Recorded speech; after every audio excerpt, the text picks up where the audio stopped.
Hello everyone, welcome back to my channel. So this is a part 2 of our chapter Quantum Mechanics और इस video में हम discuss करेंगे spectral distribution of black body radiation. अब देखो, हमने first video में यही पढ़ा था कि ब्लैक बॉडी रेडिएशन क्या होती है और हमने उसके साथ किरचॉफ लॉ पढ़ा था और प्रूफ भी देखा था उसका।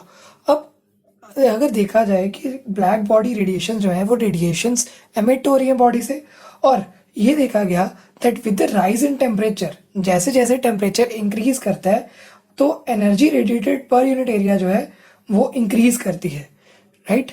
तो जो एनर्जी रेडिएट हो रही है वो भी इंक्रीज करेगी, और जो सब्सटेंस है उसका डल रेड कलर हुआ था, तो डल रेड से उसका कलर कैसे चेंज हो जाता है? सो फ्रॉम डल रेड उसका कलर हो जाता है चेरी रेड, राइट।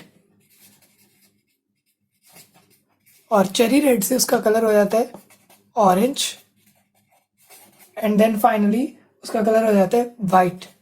सो ये जो हीट है सब्सटेंस से निकल रही है उसके कलर इस तरीके से चेंज हो जाते हैं, पहले डल रेड, फिर चेरी रेड, फिर ऑरेंज, फिर वाइट। मतलब उसकी जो है वेव लेंथ चेंज हो रही है, that is wave length of emitted heat is changing, right. So ये जो है एक साइंटिस्ट है स्टीफन, राइट। स्टीफन ने 1879 में अपनी एक्सपेरिमेंटल स्टडीज कंडक्ट करी एंड उसने एक एक्सपेरिमेंट से रिजल्ट शो किया। वो रिजल्ट था कि जो एनर्जी रेडिएट हो रही है by perfectly black body, that is dependent on the fourth power of absolute temperature. Means उसने क्या कहा that E is directly proportional to the T raised to the power 4, और ये उसका बन गया स्टीफन्स लॉ। उसने इसको कैसे लिख दिया? E is equal to sigma T raised to the power 4, और यहाँ पर सिग्मा क्या है? That is our Stefan's constant, right. So sigma जो है दैट इज स्टीफन कांस्टेंट, और इसकी वैल्यू जो है स्टीफन कांस्टेंट की that is 5.66 into 10⁻⁻5, right.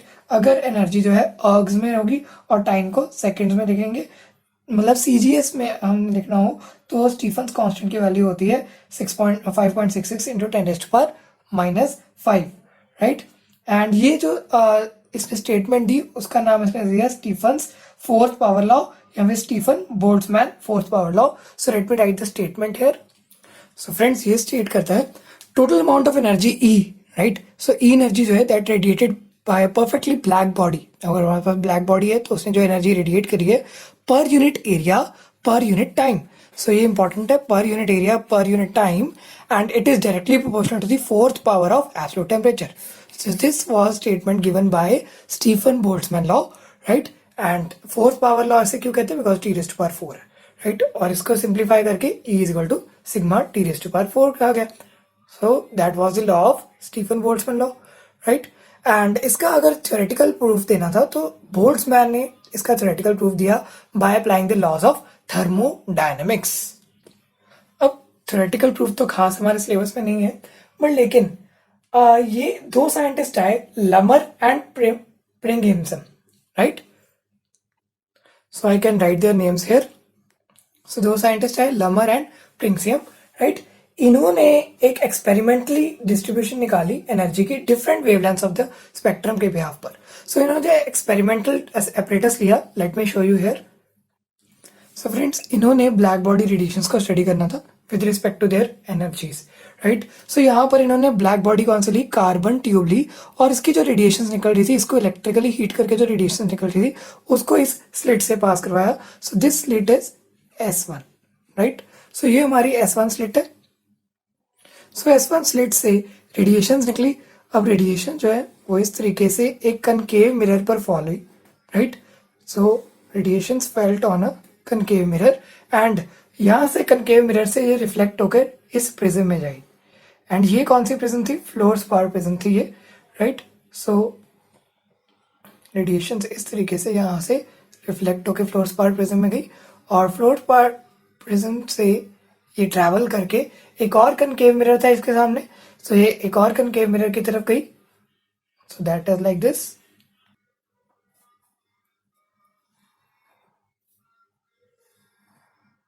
Right. So ये दोनों रेज यहाँ पर गई एंड यहाँ से फिर से रिफ्लेक्शन हुई और ये जो रेज थी they were travel towards the bolometer. So bolometer जो डिवाइस है इससे हम डिफरेंट वेवलेंथ्स को मेजर करते हैं, राइट, एंड इनकी इंटेंसिटीज को भी मेजर करते हैं, राइट। एंड यहाँ पर हमने टेम्परेचर जो ऑब्जर्वेशन दी गई that was between 621 kelvin to 1646 kelvin. So ये ऑब्जर्वेशन यहाँ पर आई और इसका जो ग्राफ प्लॉट किया गया वो मैं आपको अभी शो करता हूँ। सो फ्रेंड्स जो रिजल्टेंट ग्राफ था it look like this, right. इसमें जो ऑर्डिनेट है मतलब जो हमारा वाई एक्सिस है, so this is Y axis and यहाँ पर हमने क्या प्लॉट करी, monochromatic emittance E lambda, right. इसे एमिसिव पावर भी कह सकते हैं और इसके यूनिट्स होते हैं erg per centimetre square per second. इसको प्लॉट किया गया with respect to wavelength that was measured in micrometres और रिजल्ट्स कुछ निकले इस ग्राफ के। जो पहला ऑब्जर्वेशन ली गई that was at a particular temperature the distribution of energy is not uniform along various wavelengths. So एक पर्टिकुलर टेम्परेचर जैसे 723 लेते हैं पर लेकिन वेवलेंथ के हिसाब से इसकी जो एनर्जी है वो चेंज हुई जा रही है। सो एनर्जी जो है that is not uniform for each temperature. एक मैक्सिमम वेवलेंथ दी गई है, राइट। सो हर एक टेम्परेचर के लिए कुछ मैक्सिमम वेवलेंथ है, जैसे इसके लिए राइट। सो हर एक टेम्परेचर पर कुछ मैक्सिमम वेवलेंथ है लैम्डा एम। इसका थोड़ा सा मैंने एक स्ट्रेट लाइन बना दी यहाँ पर, दैट इज लैम्डा एम जो है जहां पर एनर्जी जो है that is emitted is maximum. ये मैक्सिमम वेवलेंथ नहीं है बट लेकिन it is the wavelength where the energy emitted is maximum. और इंक्रीज इन टेम्परेचर से मैक्सिमम जो है that shift towards lower wavelength, right. तो जितना ज़्यादा हम टेम्परेचर इंक्रीज कर रहे हैं तो लोअर वेवलेंथ पर ज़्यादा एनर्जी रेडिएट हो रही है, राइट। एंड जो area under the particular temperature gives us total energy emitted by the black body. So ये जो एरिया है एक पर्टिकुलर टेम्परेचर का gives us the total energy emitted by the black body, right, at a particular temperature. और जो area under the curve है, right, ये जो एरिया इसके कर्व के नीचे है that increases with the increase in temperature, right. And ये पता लगाया गया कि that area is this area is directly proportional to the area क्या था that is equal to the emittance, right. So emittance of the black body is directly proportional to the, ये इसके graph से पता लगा that it is directly proportional to the fourth power of the absolute temperature, right. And इस graph से हमें ये पता लगा that area is directly proportional to the fourth power of temperature. And यही तो था हमारा स्टीफन बोल्ट्जमैन लॉ, राइट। तो जो हमारा कर्व था इससे यही रिलेशन डिड्यूस किया गया कि हमारे पास जो लैम्डा एम इनटू टी है, राइट, वो सारे टेम्परेचर्स के लिए इक्वल रहेगा। So lambda m one is equal to lambda T one, lambda m two is equal to lambda T two, right. इस तरीके से सारे टेम्परेचर्स के लिए ये वैल्यू इक्वल रहेगी and it was found that lambda m into T is constant. So इसकी value constant है एंड ये यहाँ पर ये इंप्लाई किया गया that lambda m is inversely proportional to the T. Lambda is m is inversely proportional to a temperature and इसी से हमारे पास एक न्यू लॉ आया that was called Wien's displacement law. So let me write the definition on the previous page. So I have kept the graph here and Wien's displacement law क्या कहता है, the wavelength lambda m for which the emittance is maximum. ये वाली जो lambda m है जिसके लिए emittance maximum थी is inversely proportional to its absolute temperature. So ये एक्सप्रेशन जो है lambda m is inversely proportional to the absolute temperature, इसे हम कहते हैं वेन्स डिस्प्लेसमेंट लॉ। और ये डिस्प्लेसमेंट लॉ ही हमें बताता है दैट कलर जो है विजिबल लाइट का वो चेंज क्यों हो रहा था। सो यहाँ पर मैंने लिखा था, सो ये वेन्स डिस्प्लेसमेंट लॉ ये जो एक्सप्लेन कर रहा है कलर ऑफ रेडिएंट लाइट जो है वो डल रेड से चेरी रेड से ऑरेंज या ऑरेंज से व्हाइट तक क्यों जा रहा था। And so this is from the greater wavelength to shorter wavelength with the increase in temperature, right. So आपको आई थिंक अब समझ आ गया कि ये रेडिएंट लाइट का कलर क्यों चेंज हो रहा था। अब नेक्स्ट जो है हमारे पास that is explanation to spectral distribution on the base of classical mechanics.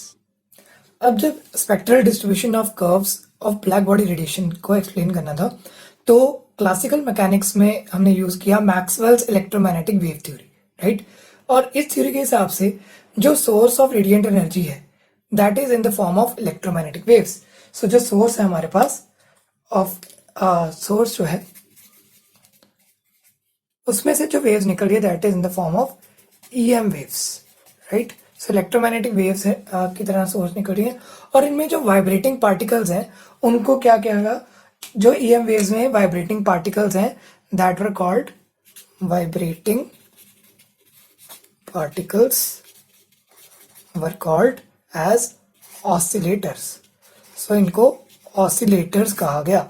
जो सोर्स है EM वेव्स का, उससे जो वाइब्रेटिंग पार्टिकल्स थे उसमें जो वाइब्रेट कर रहे थे उसको ऑसिलेटर्स कहा गया। और ऑसिलेटर्स जो है वो कोई भी एनर्जी जो है, any amount of energy they can absorb और दे कैन एमिट, राइट। तो फ्रीक्वेंसी जो है एनर्जी की that is equal to the frequency of each of the oscillator, right. तो पूरी एनर्जी की जो फ्रीक्वेंसी है वो हर एक ऑसिलेटर की एनर्जी के इक्वल रहेगी, राइट। एंड सो इस क्लासिकल कंसेप्ट के बेस पर वेन ने और लॉर्ड रेले ने, राइट, कुछ अपने ट्राई किए to explain the distribution of black body radiation. तो उन्होंने वेन ने अपनी इक्वेशन बताई to explain the distribution of energy, and Rayleigh ने भी अपनी जो है अपनी इक्वेशन बताई for the explanation of energy, right. And मैं इनकी पहले इक्वेशन लिख देता हूँ। सो इनकी जो इक्वेशन थी उसको क्या आ गया, वेन्स रेडिएशन लॉ। इसकी एनर्जी को वेन्स रेडिएशन लॉ कहा गया। और ये भी जो है वेन्स रेडिएशन लॉ, इसकी इक्वेशन क्या थी, E lambda, right. So E lambda जो हमारी है एनर्जी या emittance, right, that is equal to 8 pi HC by lambda raise to power 5 E into E raise to power HC by minus HC by KT lambda. ये हमारे पास veins radiation law है। And रेले और एक scientist थे jeans, इन दोनों ने इकट्ठे अपना रेडिएशन लॉ दिया। एंड उसकी जो इक्वेशन थी, so I can write Rayleigh Jeans law. इसकी जो इक्वेशन आई that is E lambda is equal to 8 pi by lambda raised power 4 into lambda T, right. So ये हमारे पास ई लैम्डा जो है हमारे पास एमिसिव पावर है, के बोल्ट्जमैन कांस्टेंट है, और लैम्डा तो आपको पता है वेवलेंथ ऑफ लाइट है, एंड टी जो हमारा है दैट इज एब्सोल्यूट टेम्परेचर। और यहाँ पर ये देखा गया that Wien's radiation law it was only applicable at low wavelengths, और Rayleigh Jeans law it was only applicable at high wavelengths. तो दोनों ही लॉज जो थे एट पर्टिकुलर वेवलेंथ ये दोनों ही फेल हो रहे थे। तो मैक्स प्लैंक ने क्या किया, इन 1900 इसने एक बोल्ड असम्पशन दी दैट ऑसिलेटर जो है वो जो ब्लैक बॉडी का ऑसिलेटर है, मीन जो पार्टिकल है, it can not have any amount of energy, but इसमें एक डिस्क्रीट अमाउंट ऑफ एनर्जी होगी। एंड उसने अपना रिजल्ट जो है एक सम में लिख दिया। So let me write the sum here. So मैंने यहाँ पर रिजल्ट लिख दिया।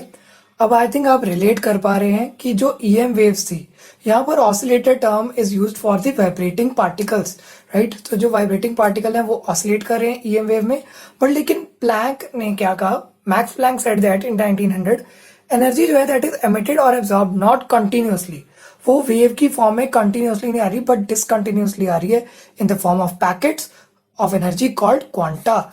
सो इन पैकेट्स को क्वांटा कहा गया। एंड एनर्जी जो है ईच क्वांटम की that is equal to h new, इसने ये बताया। सो टोटल एनर्जी इमिटेड जो होगी दैट इज इधर यूनिट क्वांटम, या तो h न्यू के बराबर होगी या फिर होल नंबर मल्टीपल होगी h न्यू के, that is equal to NH nu, right. So इसने ये बताया प्लैंक ने। And based on these concept Planck ने एक एक्सप्रेशन निकाला for E lambda, that is जो ब्लैक बॉडी जो है अपनी रेडिएशन एमिट कर रही है, तो उसकी जो एमिटेंस है ई लैम्डा जो है एमिसिव पावर, उसका उसने एक्सप्रेशन दिया for wavelength lambda, that was equal to E lambda is equal to the 8 pi HC upon lambda raised to power 5 into 1 upon E raised to power HC by KT lambda -1, right. So ये power में है but -1 power में नहीं है। So that was summed up as Planck's radiation law. So I think आपको clear हो गया Planck radiation law क्या होता है, एंड इसको यही एक्सप्रेशन है हमारा प्लैंक रेडिएशन लॉ, राइट। अब आई थिंक थोड़ा आप खुद से और रिलेट कर सकते हैं। हमने ये क्या था कि वेन्स रेडिएशन लॉ जो है that is only up to the small wavelength. So अगर लैम्डा बहुत ज़्यादा स्मॉल हो तो फिर लैम्डा टी की वैल्यू बहुत स्मॉल हो जाएगी, तो ये वैल्यू जो है in comparison to one it can be one can be neglected, right. So ये बहुत ज़्यादा स्मॉल होगी, तो ये जो है it can be written as 8 pi h c by lambda raise to power 5, और यही अकेली टर्म रह जाएगी, -1 तो जो है निगलेक्ट हो जाएगा। सो इसको ऊपर ले जाएंगे तो इसकी पावर माइनस हो जाएगी। So this is our Wien's radiation law, right. So यही जो है टर्म, इसको वेन रेडिएशन लॉ बन रहा है अगर लैम्डा टी बहुत ज़्यादा स्मॉल है, राइट। तो ये -1 निगलेक्ट कर दिया और ये जो है ऊपर जाके माइनस हो गई इसकी पावर। एंड अगर जो है लैम्डा बहुत ज़्यादा हाई है तो E raise to power H C by के टी लैम्डा जो है उसको एक्सपैंड करेंगे बाय एक्सपोनेंशियल थ्योरम। अब हमारी एक्सपोनेंशियल थ्योरम क्या कहती है, E raise to power x हमारे पास है तो उसको एक्सपैंड करना है, that is equal to 1 plus x square plus x cube and so on, right. So x की पावर जो है बाय 1 डिजिट बढ़ी जाएगी, तो E raise to power H C by के T lambda that can be 1 plus hc by kt lambda plus 2 hc by kt lambda square. So इस तरीके से ये जो वैल्यू है ये बढ़ी जाएगी, तो हमारे पास e raise to power H C by के टी लैम्डा की वैल्यू आ गई for very large value of lambda T, that is equal to the only k T lambda by H C by के टी लैम्डा, सॉरी। सो अगर मैं इसे inverse में लेके जाऊं सो हमारे पास क्या बन जाएगा, k T lambda by H c, and k T lambda by H c को मैं यहाँ पर सॉल्व करके दिखाता हूँ आपको।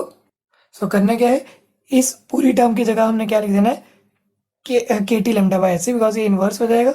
सो यहाँ पर हम लिख सकते हैं E lambda is equal to 8 pi h c by lambda raise to power 5, मैं यहाँ से कॉपी कर रहा हूँ, इनटू ये 1 upon E raise to power H C by के टी लैम्डा क्या हो जाएगा, यहाँ पर -1 अच्छा तो ये +1 से एमिट हो गया। सो ये एच सी बाई के टी लैम्डा था, पर लेकिन हमने क्या करना है, इन्वर्स करना है। सो K T lambda by H C हो जाएगा, तो एच सी यहाँ से कटे गए, लैम्डा की पावर 4 रहेगी, and that expression is written as it is. So ये हमारे पास क्या रह जाएगा, that is 8 pi by lambda raise to power 4, sorry यहाँ पर आएगा k into T. So that is our expression for Rayleigh Jeans law. So हमें ये दोनों क्लियर हो गए। अब हमारे पास ये प्लैंक रेडिएशन लॉ जो है इसके डेरिवेशन करते हैं कि ये डेराइव कैसे करेंगे। उससे पहले आई थिंक आपको सारा रिलेशन समझ आ गया, वेन्स रेडिएशन लॉ, रेले जीन्स लॉ कैसे डेराइव कर सकते हैं फ्रॉम प्लैंक रेडिएशन लॉ। तो आपको प्लैंक रेडिएशन लॉ का एक्सप्रेशन याद होना चाहिए, तभी आप रेले जीन्स लॉ और वेन्स रेडिएशन लॉ डेराइव कर सकते हैं। सो आई थिंक आपको यहाँ पर क्लियर है। अब नेक्स्ट पेज पे मैं स्टार्ट करता हूँ derivation of Planck's radiation law. So for better clarity of the concept मैंने इस पेज को 3 कॉलम्स में डिवाइड करा, and I will solve it with the pen, right, ताकि आपको पूरी तरह पता लग जाए कि आपने एग्जाम में इसको कैसे डेराइव करना, राइट। सो यहाँ पर हमने प्लैंक रेडिएशन लॉ देखा। प्लैंक ने क्या कंसिडर किया कि जो ईएम वेव आ रही है उसमें जो पार्टिकल्स हैं they are in the form of linear oscillators. तो हमने पिछली वीडियो में देखा, पिछले पार्ट में देखा कि जो वाइब्रेटिंग पार्टिकल्स हैं that are called as linear oscillators. तो उनकी मॉलिक्यूलर डायमेंशन जो है और एनर्जी जो है वो उनकी डिस्क्रीट वैल्यू ले सकते हैं। सो अगर हमारे पास लीनियर ऑसिलेटर है कोई, तो उसको 0 h nu, 2h nu, 3h nu, so इस तरीके से उनकी जो है डिस्क्रीट एनर्जी वैल्यूज हमारे पास हो सकती हैं, राइट। सो आई थिंक आपको क्लियर हो रहा है कि ये हमारे पास h nu, 2h nu, 3h new क्या है, एनर्जी वैल्यूज है for n number of oscillators.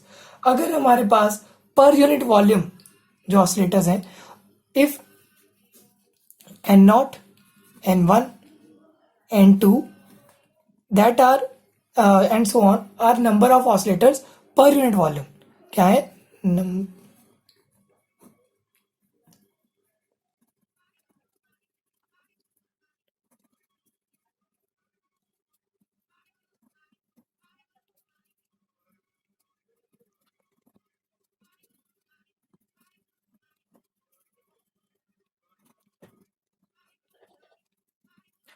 तो फ्रेंड्स अब देखिए कि अगर हमारे पास n naught, n1, n2, right. So ये हमारे पास अगर नंबर ऑफ ऑसिलेटर्स है per unit volume of the hologram. Hologram हमने पढ़ा था जिसके एक कंडक्टिंग इंसुलेटिंग हमारे पास कॉलम है जिसमें कि टेम्परेचर जो है कांस्टेंट है, और उसकी जो है ऑसिलेटर्स की एनर्जी जो हमने लिख दी 0 h new 2 h new respectively.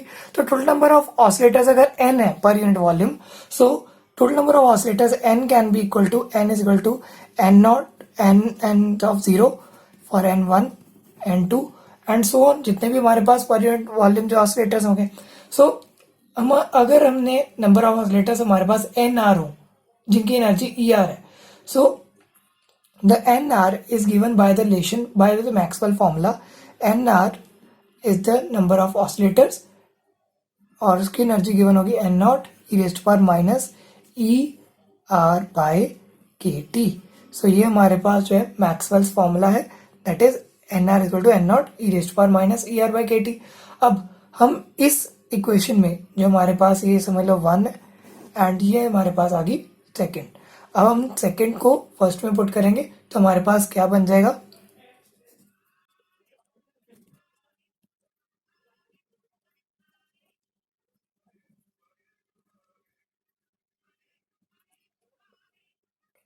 So friends अब मैंने यहाँ पर क्या पुट करा है कि जो हमारे पास n1 है, सो यहाँ पर हम E R for the first particle है तो हम लिख सकते हैं फॉर दी फर्स्ट। सो हमारे पास जो होगा ई आर जो होगी माइनस एच न्यू होगी, फॉर द सेकेंड 2 पार्टिकल्स है तो माइनस एन 2 एच न्यू, और जब हमारे पास n नंबर ऑफ पार्टिकल्स है सो एन एच न्यू बाय के टी आ जाएगा, राइट। अब इसको अगर प्रॉपर वे से सॉल्व करें तो I can solve it like this कि हमारे पास n जो आ गया, हम यहाँ पर n नॉट कॉमन ले लेंगे and we will left with the expression 1 plus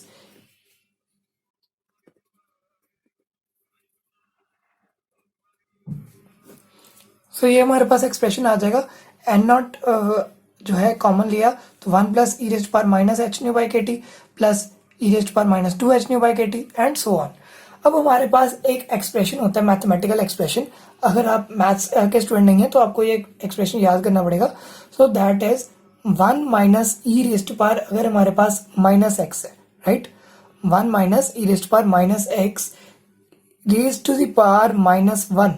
अगर ये पूरी एक्सप्रेशन का रेस्ट पावर माइनस 1 है सो इसको एक्सपैंड करेंगे by the theorem 1 plus E raised power minus x plus E raised power minus 2x plus 1 plus so on, right. So ये वाली expression तो हमारे पास है। अब इसको सिंप्लीफाई कैसे करेंगे, ये n is equal to N naught तो बन गया, और इस एक्सप्रेशन को मैं कैसे लिख सकता हूँ 1 minus E raised power minus x जो था हमारा that is minus H nu by के टी एंड इसकी पावर क्या आती है minus 1। So from this theorem I have derived this like this. So ये आपको आई थिंक समझ आ गया। मैंने सिंपली क्या किया, ये एक्सप्रेशन जो हमारे पास था इसको मैंने कन्वर्ट कर दिया by with the help of this mathematical expression into this expression. So directly conversion हुई है into this expression. So I think आपको समझ आ गया। अब नेक्स्ट जो है यहाँ पर हम इसे फिर से सही करेंगे, कैसे लिख देंगे, ये -1 है so n can be equal to N naught by 1 minus E raised power minus H nu by के टी, बिकॉज ये -1 का मतलब होता है इनवर्स में आ जाएगा। सो ये हमारे पास एक्सप्रेशन बन गया फॉर दी n क्या हमारे number of oscillators per unit volume. So अगर टोटल एनर्जी ऑफ ऑसिलेटर्स निकालनी है, total energy for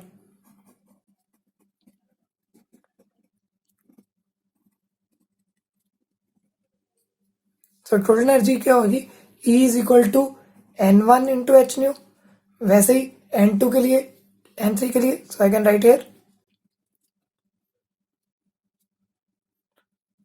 so n1 के लिए एच न्यू, n2 के लिए 2 एच न्यू और n3 के लिए 3 एच न्यू, तो इस तरह बढ़ता जाएगा। सो इसमें हम एच न्यू कॉमन ले लेते हैं, सो क्या आ जाएगा n1 plus 2n2 plus 3n3, right, and so on, right. So अब हमारे पास n1 की वैल्यू जो थी that can be written as, so I can write here h nu जो होगा n1 की वैल्यू कहाँ से आएगी, n1 की वैल्यू हमारे पास यहाँ से आएगी। So it will be equal to N naught raised power E raised power minus H nu by के टी, राइट, और n2 के लिए हमारे पास 2 N naught E raised power minus 2 H nu by के टी आ जाएगा। So and so on for the n3 also, यहाँ पर 3 n naught E raised power minus 3 H nu by के टी आ जाएगा. सो इस तरीके से हम सॉल्व कर सकते हैं इसे आगे आगे. एंड इसको सिंप्लीफाई कर सकते हैं. हम क्या करेंगे, सिंपली एन नॉट को कॉमन ले लेंगे. इसमें एन नॉट कॉमन आ गया, H nu, N naught H nu बाहर आ जाएगा. And E raised power minus H nu by के टी को भी कॉमन लेना है, बट लेकिन उससे पहले हम यहाँ पर इसे सिंप्लीफाई कर सकते हैं. माइनस एच न्यू बाई के T plus 2 E raised power minus 2 H nu by के T plus 3 E raised power minus 3 H nu by के T and so on. Right. So ये हमारे पास आगे आगे बढ़ता जाएगा. अब इसको सिंप्लीफाई करेंगे. अब यहाँ पर E raised power minus H nu by के टी को कॉमन लिया तो हमारे पास क्या बच जाएगा, I can write it in the form of x, right? So n naught h nu e raised power minus h nu by kt, और यहाँ पर मैंने इसे कॉमन ले लिया. सो हमारे पास बच जाएगा 1 plus 2 raised power e 2 into E raised power minus H nu by के T plus 3 E raised power minus 2 H nu by के टी, बिकॉज एक एच न्यू बाई के टी कॉमन निकल गया. सो इसको यहाँ पर ऐसे लिख सकते हैं. एंड आगे सो ऑन रहेगा. एंड इसको सिंप्लीफाई और कर सकते हैं. इस पूरी टर्म को हम कह सकते हैं, it can be written like this, N naught H nu E raised power minus H nu by के टी एंड 1 प्लस 2x, इसको x ले लिया. राइट. 1 प्लस 3x का स्क्वायर हो गया and so on. Right. So आपको power से समझ आ गया मैंने क्या किया. अब इसको सिंप्लीफाई कर सकते हैं हमारे पास मैथमेटिकल इक्वेशन से कि 1 plus 2x plus 3x square plus 4x cube, इसे हम सिंपली कह सकते हैं with the help of differential expression. So I can write it like this, it is equal to N naught H nu E raised power minus H nu by के T. And ये सारी equation का निचोड़ आ जाएगा हमारे पास 1 minus X raised power minus 2. So इसको एक्सपैंड करते हैं तो हमारे पास ये एक्सप्रेशन आता है. अब I can write it like this, N naught H nu e raised power minus h nu by kt upon this 1 minus x का होल स्क्वायर. सो ये हमारे पास इसको इनवर्स में ले गए. एंड ये हमारे पास x की वैल्यू क्या थी, e raised power minus h nu by kt. So I can write it like this, n not h nu e raised power minus h nu by kt and 1 minus e raised power minus h nu by kt and इसका square था. Right. तो ये हमारे पास आ गई for total energy for n oscillators.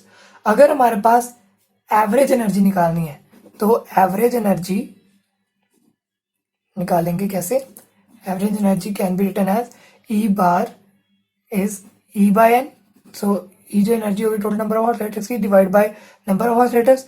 So that can be written like this simply, N naught into H nu E raised power minus H nu by के T upon 1 minus E raised power minus H nu by के T का square. ये ऊपर से आ गया हमारे पास. And multiplied by N की energy क्या थी, ये वाली. सो हम इसे यहाँ पर पुट कर सकते हैं सिंपली. क्या करेंगे, एन डिनोमिनेटर में है तो हम इसे इनवर्स में लिखेंगे, N naught 1 minus E raised power minus H nu by के टी. मैंने इसीलिए इसके 3 कॉलम्स बनाए थे पेज के कि आपको सारी साथ साथ में क्लियर हो जाए. अब ये सेम टर्म है तो इसकी एक पावर हट जाएगी और ये कट जाएगा. एंड इसका सिंप्लीफाइड एक्सप्रेशन हमारे पास क्या रहेगा, N naught H nu E raised power minus H nu by के T. Right. And upon 1 minus E raised power minus H nu by के T into N naught. So N naught cut गए. And ये जो expression है इसे simply कैसे लिख सकते हैं, dividing the numerator and denominator by E raised power minus H nu by के टी. तो हमारे पास क्या एक्सप्रेशन बचेगा, that will B H new. इसको डिवाइड किया तो ये तो फाइन खाली हो गया. एंड इसको डिवाइड करेंगे तो एलसीएम लेंगे. So it will be right is E raised power H nu by के टी माइनस 1. राइट. क्योंकि मैंने यहाँ पर इसको भी E raised power minus H nu by के टी से डिवाइड किया तो ये कट हो गया था. एंड इसकी जगह पर यहाँ पर E raised power minus H nu by के टी आ गया बाय सॉल्विंग. सो ये हमारे पास जो एक्सप्रेशन आ गया. अब हमने देखा that average energy of oscillators is not K T but लेकिन it is equal to the E raised power H nu by के टी. तो एवरेज एनर्जी जो है वो इस एक्सप्रेशन के बराबर आ रही है, it is not equal to K T and so it is not equal to the Planck quantum theory. और अगर हम डिड्यूस करें, so I will turn the page. अगर आप स्क्रीनशॉट लेना चाहते हैं या कॉपी कुछ रह गया तो आप कॉपी कर लीजिए पॉज करके। So I will turn the page here. So मैंने यहाँ पर लिखा है average energy of oscillator is not K T, but ये जो हमारे पास जो अभी एक्सप्रेशन आया, further if the number of oscillators it can be deduced that number of oscillators per unit volume have the frequency in the range of nu and nu plus d nu। और जो है number of oscillators की जो frequency रहेगी that will be 8 pi nu square D nu by C cube. So ये value आपको याद रखनी है। जो एनर्जी डेंसिटी है, राइट, एनर्जी डेंसिटी है that is average energy per unit volume inside the enclosure. उसे हम कैसे लिख सकते हैं, E nu into D nu, because सभी ऑसिलेटर्स की एनर्जी फ्रिक्वेंसी न्यू है। So we can write E nu क्या है हमारी 8 pi nu square D nu upon C cube into D nu जो है हमारे पास ये आ गया डी न्यू। एंड जो एनर्जी डेंसिटी है, मतलब इसे हम मल्टीप्लाई कर देंगे for these number of oscillators और ये हमारी एवरेज एनर्जी से मल्टीप्लाई कर देंगे, that is H nu by E raised power H nu by के टी माइनस 1। सो ये हमारे पास आ गया एक्सप्रेशन। एंड अगर हम पुट कर दें nu is equal to C by lambda and हम डी न्यू को पुट कर सकते हैं minus C by lambda square into D lambda. इसे सॉल्व कर सकते हैं, न्यू जो होता है सी बाय लेमडा होता है, तो उसे सॉल्व करके हमारे पास ये एक्सप्रेशन आ जाता है। तो एवरेज एनर्जी जो होगी between the wavelength lambda and lambda plus d lambda that will be E lambda d lambda that is equal to 8 pi, इसमें मैंने पुट करा न्यू को सी बाय लेमडा। सो हमारे पास इसे सॉल्व करके जो आया डी न्यू को सॉल्व करके हमारे पास आया पूरा expression that can be written as C by lambda square into minus C by lambda square into D lambda upon C cube, right. So ये सी क्यूब ये कट जाएंगे and into H nu by E raised power H nu by के T minus 1। So यहाँ पर new को मैं सी by lambda put कर सकता हूँ, so H C by lambda आ जाएगा। सो यहाँ पर अगर कटिंग करी सो ये सी क्यूब जो है वो सी स्क्वायर और सी से कट जाएगा एंड लेमडा की पावर जो है यहाँ पर 4 होगी एंड यहाँ पर लेमडा की पावर 1 है, राइट। एंड एच न्यू से यहाँ पर भी सी बाय लेमडा आएगा। सो लेमडा की पावर ओवरऑल आ जाएगी 8 पाई, यहाँ पर जो हमारे पास एच की जगह क्या रहेगा, न्यू की जगह आ जाएगा C by lambda. So I can write it here like this C by lambda. So H C तो बचेगा ही एंड ये सी कटे गए एंड लेमडा कितने थे, लेमडा की पावर 2 आ गई एंड देन लेमडा जो हो गई 2 + 2 4 एंड लेमडा एक और यहाँ पर लेमडा रेस्ट पावर 5 बच गया एंड इंटू 1 अपॉन ये 1 रह गया E raised power H C by lambda K T minus 1। So ये हमारे पास प्लैंक डिस्ट्रीब्यूशन लॉ आ गया proper. So that was all about the derivation of Planck distribution law and ये हमारे पास एक्सप्रेशन अब अच्छे से डराइव हो गया। आपको आई थिंक अब पूरी तरह समझ आ गया। अगर कोई चीज़ मिसिंग रह गई है आपके लिए तो आप मुझसे पूछ सकते हैं in the comment section and the next video will discuss the next topics. So thanks for watching the video, thank you so much.